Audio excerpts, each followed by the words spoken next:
ผู้สาวจะเป็นเช้าเย็นบ่เช้าเช้ามีข้าวบ่ป้าบ่มีเลยทุกคนเลยยังเหลือซ้ำนี่ข้าวเพื่อนน้องบ่มีพอเลยทุกคนเลยเพื่อนสามบ้านซองน้องครับประมาณซ้ำนี่พี่น้องมันเอาเมียใหม่มีไหมแล้วพอนะอันนี้คือพาสำหรับน้องทางให้บ่เหลือแต่ซ้ำนี่เวลาเฮาหิวข้าวหิวน้ำตรงตำปนบะหมี่เนาะกินตามเขาทุกคนนี่คือห้องนอนไอเมย์เพิ่นนะทุกคนอันนี้บางกระเจ้าเฮ็ดกินนึ่งข้าวเปล่าไฟวิธีชีวิตน้องสาวเย็นบ่มีพอดำรงชีวิตอยู่นำกันกับไอเมย์และกาน้องทุกคนเลยมาสิกลับสู่เฮือนพ่อตู่แม่ตู่ก็จากทางนั้นก็คือจากไปหมดทุกคนสงสารเลยพี่น้องอันนี้ภาษามะกอกมาจังได้นี่นะกึ่งมันกึ่งหมากปลาไหลกึ่งสลามะเขือโอ้ภาษาเวียดนามเด้โอ้เลยเวียดนามผู้ชายจนผู้หญิงทำได้ถ้าผู้หญิงจนเขาทำบ่ได้อันนั้นคำคมผู้หญิงเนาะเจ้าเราอยู่บ้านเกิดเมืองนอกอยู่เมืองพินมาเอาโผอยู่พีมีได้ขึ้นจะเมื่อบ้านบ่ลูกแต่มือนำแค่ลูกมือละเมื่ออ้ายน้องย่างครบอยู่พุ่นบ่มีหมดแล้วเขตชนบทถ้าผู้ใดได้เกิดลูกน้อยเขาเจ้าต้องเฮ็ดรูปแบบนี้ทุกคนต้องมาซานอันนี้แล้วก็มาห้อยไว้บนประตูทุกคนเลยหิวข้าวเนาะบ่มีข้าวกินนะน้องเนาะกินยังมันก็แซ่บเลยทุกคนเบื้องน้องตั้มตอนนั้นก็คือเต็มตอนนี้มันหมดเลยทุกคนเลยกินยังมันก็แซ่บแบบเฮาหิวข้าวหิวน้ำบอมตาเบื้องนึงกระติกแล้วก็ในติ๊บข้าวบ่มีเลยข้าวทุกคนยังเหลือแต่น้อยบ่ฮอดโลนึงนี่แหละพี่น้องชีวิตเฮาเกิดเรื่องบ่ได้พี่น้องตะกี้แต่ก่อนน้องก็คือยังอยู่กับอีพอมีข้าวกินอยู่เนาะบ่ได้อึดข้าวกินตอนนั้นเนาะจ้าโดนไปหลังจากไอ้พ่อไล่ออกจากเฮือนจากศาลเวลาพ่อเพิ่นกินเราแล้วก็ไล่ลูกไล่เมียบ่ได้ให้อยู่นำตลอดเลยทุกคนเลยเนาะน้องกับไอ้แม่เพิ่นก็อดบ่ได้คือกันแล้วพี่น้องก็เลยกลับคอเฮ็ดเฮือนทั้ง5ดำรงชีวิตตามลำพังทุกคนเป็นลูกบ่มีพ่อส่วนนี้แม่บ่มีพ่อแม่เลยพ่อแม่ก็เสียชีวิตปะเบิดพี่น้อง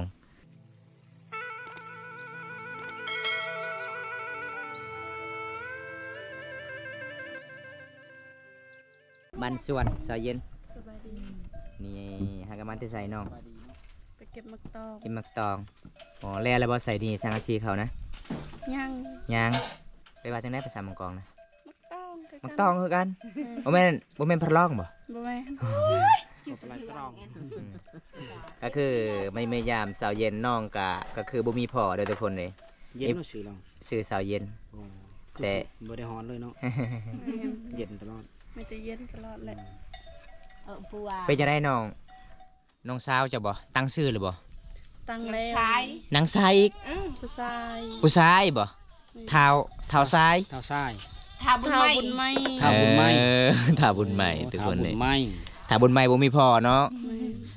หลังจากไอ้แม่เลิกกับพ่อแล้วก็คือไอ้พ่อคือบ่ได้ไปยิบพยายามเลือกให้เงินให้คำพ่อแยกทางกันอยู่กับแม่หมู่บ้านเดียวกันเลยนี่บอกผู้ไปอยู่น้ำพอมี1 คนผู้นึงผู้ชายผู้หญิงเมื่อน้ำพอผู้นึงสาเหตุก็คืออีเมสาวเย็นนี่บ่แม่นคนบ้านนี้เลยคนผู้เมืองพีนบ้านได้เมืองพีนแค่บ้านแก่งกะลังแต่พ่อแม่ของไอ้แม่สาวเย็นนี่ตายเบิด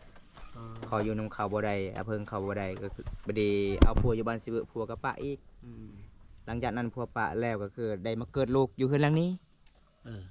นั่นอีกได้ไปเกิดลูกน้อยผัวอะไรนี่เนาะเจ้าก็มาน้ำแม่อยู่น้ำแม่อยู่น้ำแม่ละถ้าคอยไปอยู่ไผสิเฮ็ดเวียกมีต้นแม่เฮ็ดเวียกให้แม่อายุจักปีแหละไอ้มามื้อนี้นะ16 ปี16แล้วบ่ห้องน้ำเจ้าว่าเฮ็ดห้องน้ำมื้อนั้นนะยังบ่ได้แล้วมีแต่ขุดคุมอย่างเดียวสักข้าวให้แล้วบ่เนาะเราตะเกาอยู่นี่เลยบ่เด็กขี่อยู่พุ่นก็เฮ็ดตุบน้อยๆวางแล้วเขาเฮ็ดตุบน้อยๆแล้วค่ะเอามุงด้วยแพรยางแพรบัตรนี่แหละผ้าบัตรอันนี้ไม่เป็นแอนก็ยืมเป็นแอนชาวบ้านเขาจะเอาคืนจังหน่อยยืมมาใส่โซ่ข้าวแม่แต่ไอ้ต้นเนาะหลังจากไอ้พ่อไอ้แม่น้องเลิกกันไอ้พ่อเสียยังแน่บ่มีหยังก็บ่ได้เสียหยังถ้วยเด้ถ ช่วยก็บ่มี บ่ได้แบ่งปันให้เลย บ่ หม้อเด้ บ่มี สิ่งสมสร้างบ่ได้แบ่งปันให้แม่เลยโอ้ บ่มีเลย แสดงว่าตอนนี้แม่น้องเลิกกับอีพ่อก็คืออีเมของน้องยังตั้งท้องเนาะประมาณจักเดือนเนาะ ไก่กว่า 7 เดือนเลย 7 เดือนโอ้ เลิกกันตอนถือผ้า มันถือผ้า มีเราเอาไว้จานเขา ตอนนี้เขากินก็บ่มีเลยอดเขา อดข้าวแล้ว เอาเสาลิซ่าไปหอมว่าไปก็เสาตักเอาไว้จานอันไหน ตอนนี้เบิดข้าวกินเบิดแล้ว แม่น เอาลงมาปักคอเลยเด้อ เพื่อจะได้กิน เฮ้ย ข้าว น่ะ ให้ ชอบ เฮ็ดให้หมด หน้าไปจุไก่ตะกร้า เร็วๆมาตั้ง ให้เป็นบ่ทันได้ซักซ้ำซักแล้วบ่ ยัง ติหันติ จัด เอ จ้อย อ อดน้อยได้ไงเลย จะตะนักไรเลย ให้บ่ทันได้ซักข้าวก็เมิดบาดนี้อ้าวเพื่อสิได้กินข้าวให้บ่แห้ง แม่ มาเห็นแล้วก็เป็นแต่น่าเห็นใจทุกคนน้องหยิดกับพ่อกับแม่นี่แยกข้างกันพ่อปะแม่เนาะมีแม่นแม่ปะ สาเหตุใดที่อีพ่อของน้องปะไอ้แม่สาเหตุใดเวลา คือกันเลย เวลาพ่อของน้องกินเหล้ามีแต่หาไอ้แม่หรือว่าจังใดเนาะ หายเลย มีแต่ไรหนี่หมด แม่น ตอนนี้ เวลาเขาไปกินเหล้าแล้วเมื่อละหายตลอด อ๋อ กินเหล้ามาแล้วครับ จู พิษ บ กระ แบ ล้ บ น ดังก็จูบเบื่อน้ำมันตัดคุ้ยน้ำตักก้อน โอ้ ตูดอยู่กันเบื่อปัก พี่น้องก็คือน้องกะเราเรื่องราวกับเป็นแต่ไอ้ตัวน้องหลายเดี๋ยวพี่น้องน้องก็คือซ้ำเป็นลูกกำพร้าเพิ่นบ่มีพอดำรงชีวิตมีนุ่มกันยังจักคนอยู่เฮือนน้องตอนนี้ ยัง5 คนแหละ 5 คนผู้หนึ่งผู้หญิงก็คืออยู่นำมีพ่อ แม่น อ๋อตอนน้องมาอยู่จุดนี้คือ4 คนเนาะ 4 คน หลังจากนั้นก็คือน้อง เจ้า น้องของน้องก็คือเกิดใหม่อีกผู้หนึง แม่น อ๋อพอดี5 คน ตอนนี้ข้าวกินกับบ่มี บ่มีอดข้าวยังบ่ได้กินข้าว จากมือแล้วน้องบ่ได้กินข้าว นึ่งมือนั่นแหละ 1 มื้อแล้ว แม่น ว่าได้ภาพจ้างบ่น้อง บ่มีเข้าใจ บ่มีในหมู่บ้านน้อง แม่นบ่มีเบียร์ เพราะว่าหมู่บ้านเฮาอยู่ตามตีนภูเขาเนาะ แม่น ก็เลยบ่มีบ่อนรับจ้างทุกคนเลย อดข้าวได้มื้อนึงแล้ว มื้อหนึงเลยอดข้าวโอ้ยสงสารเลยทุกคนสมพรเนาะก็เห็นเจ้าไปเก็บมักตองเนาะอืม เก็บตากินส้ม กินส้มกินไปสั่งไปน้ำเนาะ อืม พ่อไม่ให้ท้องว่าง ตอนเช้าไปหาหน่อไม้กินเพื่อท้อง เออไปหาหน่อไม้แกงกิน แม่นบ่มีข้าวแกงกินแล้ว กินหน่อไม้ซื่อ แม่น ๆบ่ได้มีข้าวกลับเลย ว่าได้ไปขอบ่ในหมู่บ้านเฮาเขาจะบ่ให้บ่น้อง บ่กล้าไปเขา บ่กล้าเนาะอืมเป็นหยังคือบ่กล้าก ล้าเลยไปเขาสวรรค์ อ่า เขาเนาะ อายเนาะเฮาเป็นคน เขา ยากจนเนาะอีพ่อก็บ่มีเลยทุกคนเลยพอตู่แม่ตู่ก็ตายก็เสียชีวิตหมดทุกคน ก็คือไอ้แม่ของเพิ่นก็คือลูกกำพร้าบ่มีพ่อบ่มีแม่เลยทุกคนเลยอ้าวสงสารน้องหลายเวลาเห็นวิถีชีวิตน้องทุกคนเพราะว่าบำตาก็คือเมื่อนั้นมีผู้ใหญ่ใจดีติดต่อช่วยเหลือน้องซื้อสังกะสีก็คือสังกะสีนี่ก็ยังติดหนี้เนาะอันนี่เนาะ แม่นยังเป็นนี่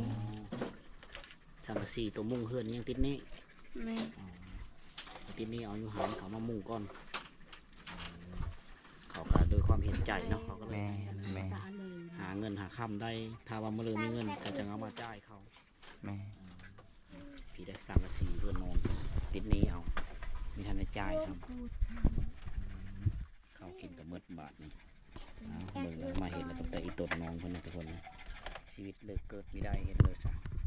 พ่อกับแม่แยกข้างกันมีผมไปตลอดเลยเอานี่คือชีวิตจริงไม่แม่นสร้างปันเฮาไม่ได้ปันเฮินมา นี่คือวิถีชีวิตตอนนี้อยู่กัน3 คนบอก เอา5 คนละ 5 คนอ๋อคุณน้องนี่ก็แม่น 2 คนกำลังค่อย เออ พอเช้าเย็นน้องเจ้าน้อยๆล่ะเอาข้าวมาที่ไสได้กินจะว่าอดข้าว1 มื้อแล้ว เขาไม่น้อย ยืมเขานานนี่แหละ เออ ให้เขากิน ยังข้าวนาบ่าวนี่ แม่น ก็คือเจ้ากับไอ้แม่อดเลยเดี๋ยวทุกคนเพื่อนของสาวเย็น น้องว่าบ่มีข้าวกิน ขาด1 วันแล้วทุกคนเลยก็เลยน้องก็คือเอามักตองมากินอันนี้คือน้องสาวเพื่อนนะทุกคนน้องสาว เจ้าก็เป็นเอื้อยเช้าเย็นบ่ผู้สาวจะเป็นเอื้อยเช้าเย็นบ่ โดยเช้า เอื้อยเช้าโอ้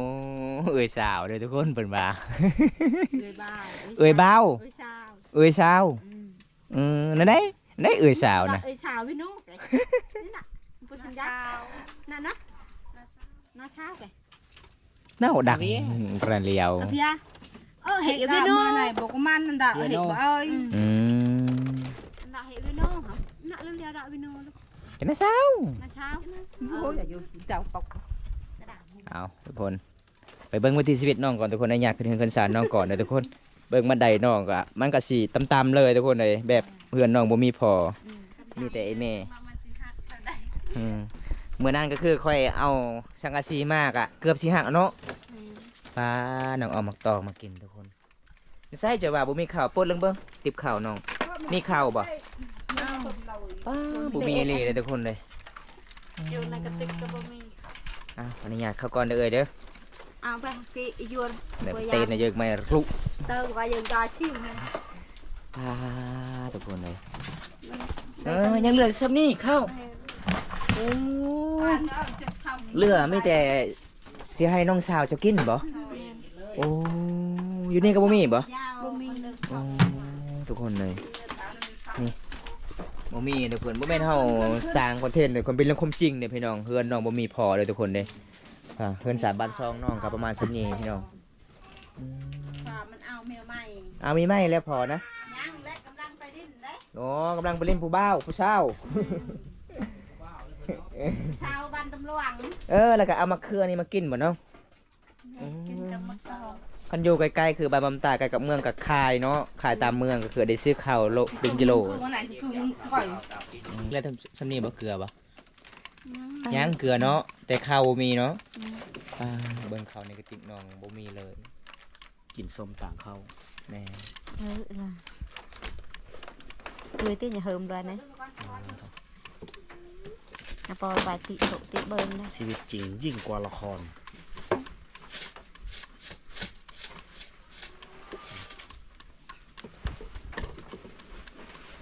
เอาเพชรนี่ปลูกเอาเนาะปลูกตามหัวหายปลายหน้าปลูกตามโซนต่าง น้องเพชรซื้อแล้วบ่น้องเพชรปลูกเอาเนาะ phết phu ปลูกเองบ่ปลูกเอง ๆบอลลูน เป็นว่าเวลาเขาถือเขาบ่ใส่เก็ต เขาไปซื้อเขาไปใส่เก็ต เงินบ่สังกะสีต้องมีเก็ตคันใส่เก็ตแล้วบ่แตกบ่เนาะ บะเตก โอ้มีบ่เก็ตสังกะสี มี โอ้ หมูกมันอันนี้ หมูกสังกะสีเนี่ย น่าสินี่ซ้ เวลา ำบ่ได้มุงฝนตก เป็นเรื่องน้องเพื่อนว่าเวลาฝนตกมันเตะดีเด้เนี่ยเขาเจ้าเตาะมันฝนตกสังกะสีนี่เบิดเลยมันก็เลยเฮ็ดให้เวลาพอฝนตกมัน เอาสาวเพิ่นก็สีมือเพิ่นบ่แม่นธรรมดาเนาะ chọt đó เพิ่นว่าสาวเด้เอาสาวสาว bây giờ ta o giờ mày mới làm tao thật lục ส่วนหลายหมู่บ้านนี่สาวลาวเขาเจ้าเว้าลาวได้เก่งๆเด้ทุกคน ขนาดเจ้าบ่เรียนหนังสือ một đàn sứ đó เพิ่นถามว่าสาวเอ้า chứ qua tại giờ tại là nó còn thằng mà tại nó vào của lộc เจ้าหาหยังเนาะหามีดหาผ้าบ่บ่มีผ้าบ่เนาะเอ้านี่ mịt phải cho tôi xay อันนี้คือผ้าสำหรับน้องทางให้บ่เรือแต่ซ้ำนี่ nè โอ้ใส่มักตองใส่กับมะเขือเคยกินบ่แบบนี้บ่ thôi เวลาเฮาหิวข้าวหิวน้ำต้องตำปนแบบนี้เนาะกินตามเขาทุกคนสาวแมวไปไซมื้อนี้ก็บ่เห็นอยู่อยู่ครับ phải thật hay ไปซักเขาวให้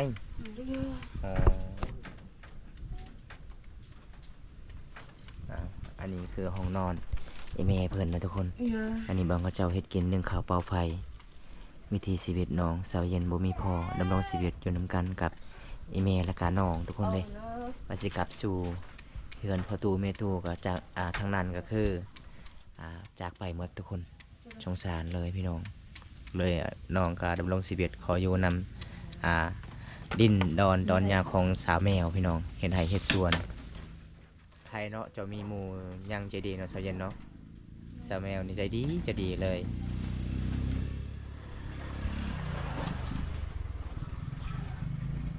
อันนี้ภาษามะกอกมาจนได้นี่นะ กึ่ง มันกึ่งหมากปลาไหลกึ่ง อืม เออปลาไหลอะกึ่ง สลาเอามะเขือ โอ้ภาษาเวียดนามเด้ โอ้แหละ บ่ เวีย ฮู้ ดนามแม่น เอ้าภาษาภาษาทางบ้านผู้มีเขาฮู้เด้ภาษาทางบ้านผู้มีภาษาต่างประเทศเขาถามว่าภาษาอเมริกาว่ากินข้าวไปว่าจังไดสาวไปก็เลยแปลว่าจะโดยแม่นบ่บ่แม่น ภาษาต่างประเทศมันบ่แม่นแล้วเนาะจะโดยเนาะคันจะโดยคือภาษามังกร แม่น จะโดยก็จะโดยคือกันเนาะทางนี้เนาะกินน้ำเด้ ไปเด้อ หวยเด้อ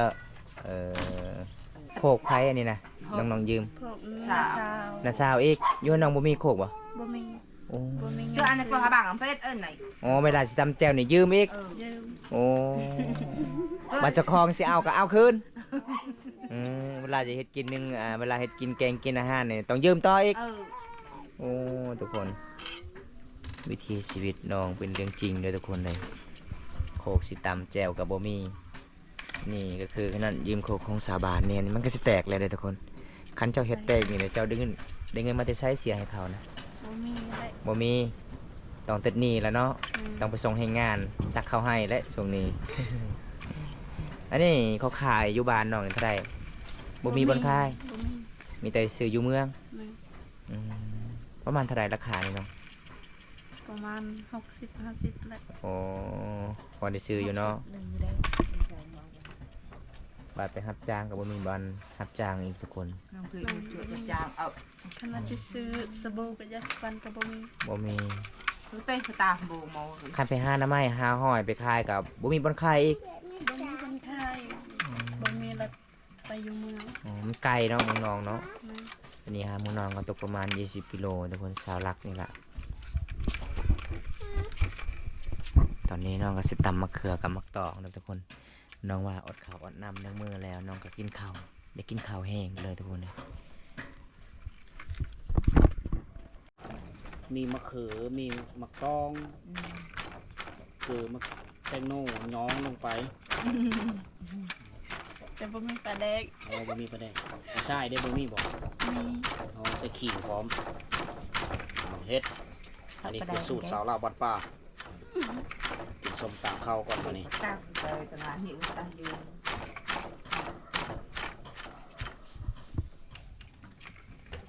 คำคมบอกว่า ผู้ชายจนผู้หญิงหักได้ทำได้ถ้าผู้หญิงจนเขาหักบ่ได้ อันนั้นคำคมผู้หญิงเนาะ แม่น เนาะความคมน้องเพิ่นได้สำหรับซุมเฮานี่ทุกจนทำเลยก็ตาม มันนี่แม่นเฮามีดโบตำแหน่งเฮาสร้างมาด้วยสองมือสองพ่อมีสร้างเอาก็ได้ ต้อง กัน จิ้มลูกตรัง โอ้อันนี้บวงเนาะ gì buồn nữa จนคดจนง้อเนาะ Áo là เอาน้ำนี่ต้มก่อนถึงเติมแมันบอกเจ้าเราอยู่บ้านเกิดเมืองนอกนะอยู่เมืองพิน เออมาเอาโผอยู่พี่มีได้ขึ้นจะเมื่อบ้านบ่ lù tại mưa nằm อ๋อแค่ลูกเมื่อละเมื่ออ๋ออายเอ้ยน้องย่างครบอยู่พุ่น bơ mi เมื่อแล้วไปเบิ่แล้วเนาะเออนั่นแหละจะถึงทีนะ เอาเด้อจ้าเด้อ เอากินตามสบายนะเอาเฮ็ดบาดนี่เบิ่งเอากินค่อยๆเบิ่งกันครับดูไหวเลยน้องเด้อ เอาแล้วแม่สาวเย็นจะบ่หิวข้าวส่ง1 วันแล้วอดข้าว ở đôi trai hiện à น้องกินมักตองทุกคนแทนข้าว nè แช่จะบ่สาวเย็น thôi แช่จะบ่ และ แซ่บเนาะหิวข้าวหิว bên น้ำ bên đây em nè ở đây โอ้สูตรเขาเจ้าคักเลยเอามะเขือมาเชื่อผมเอาถ้าว่าเพลือเยอะแซ่บๆต่ำเฮ็ดคือเราเด้อซื้อเอามะเขือมาต่ำด้วยกันกับมะตองซื้อขิงพร้อมเสือเจียวเล็กๆน้อยๆเพราะว่ามันส้มเดี๋ยวถ่ายเดี๋ยวเข้าห้องน้ำดู ทุกคนในเขตชนบทถ้าผู้ใดได้เกิดลูกน้อยเขาเจ้าต้องเฮ็ดรูปแบบนี้ทุกคนต้องมาสร้างอันนี้แล้วก็มาห้อยไว้บนประตูทุกคนเลยเพราะว่าน้องชายของสาวเย็น หาก็ได้เกิดประมาณ2อาทิตย์3อาทิตย์แล้วทุกคนเนี่ยก็จะต้องเฮ็ดเป็นตามประเพณีความเชื่อลุงปู่ย่าตายายตะกี้แบบชุมพรมังกรบ้านเฮาเบิ่งวิถีชีวิตน้องทุกคนเลยลำบากหลายเลยเขาวกินบ่มีน้องก็สิเอามักตอกมากินอยู่กับไอ้แม่เพิ่นอีพ่อบ่มีทุกคนนี่เรื่องของน้องมีมังน้ำเต้าก็เจ้าก็มาห้อยไว้เวลาตักน้ำประมาณ3หน่วยแล้วทุกคนเลยเห็นแล้วก็สงสารน้องหลายเลยทุกคน Rồi cái nào ngàn giờ nhuồn ồn อ๋อ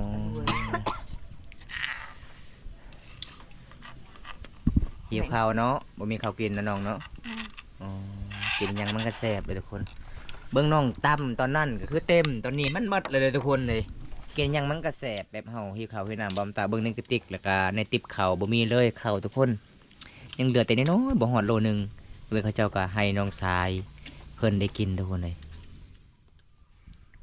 ถ้ามีเงินก็ซื้อข้าวในกะโหลแต่บ่มีเงิน อ๋อบ่มีเงินเนาะอยู่บ้านเขาเจ้าไข่บ่เขาก็โล ค่าย Chị này mà ở lại chờ อ้าว Đồ ทุกค giờ น nói Nó chị จังใดก็สู้ๆเด้อเจ้าเย็นเด้อนี่ล่ะพี่น้องไอ้ชีวิตเฮาเกิดเรื่องบ่ได้เด้อพี่น้องตะกี้แต่ก่อนน้องก็คือ ยังอยู่กับอีพ่อมีข้าวกินอยู่เนาะบ่ได้อึดข้าวกินตอนนั้นเนาะ Cha อ๋ đâu อ Rồi หลังจากไอ้พ่อไล่ออกจากเรือนจากศาลเวลาพ่อเพิ่นกินเหล้าแล้วก็ไล่ลูกไล่เมียบ่ได้ให้อยู่นำตลอดเลยทุกคนเลยเนาะน้องกับอีแม่เพิ่นก็อดบ่ได้คือกันแล้วพี่น้องก็เลยกลับคอเฮ็ดเฮือนตั้งห้าดำรงชีวิตตามลำพังทุกคนถ้าบ่ได้รับชมคลิปนี้แล้วก็ฝากกดไลค์กดแชร์กดติดตามฝากเป็นกำลังใจบอมตาอัปเดตวิถีชีวิตสาวลาว Làm long xì Việt rồi tụi con. Tu giờไป เห็นวิถีชีวิตน้องสาวเย็นก็สงสารเลยทุกคนน้องเป็นลูกบ่มีพ่อส่วนนี้แม่บ่มีพ่อแม่เลยพ่อแม่ก็เสียชีวิตปะเบิดพี่น้องขาดพ่อขาดแม่อีแม่ของเพิ่นก็เลยขออยู่นำพี่น้องในหมู่บ้านนี้ทุกคนบอมตาก็สิไปปะกันเด้อทุกคนคลิปหน้าพบกันใหม่เด้อพี่น้องบ๊ายบายสิเด้อน้องบ๊ายบาย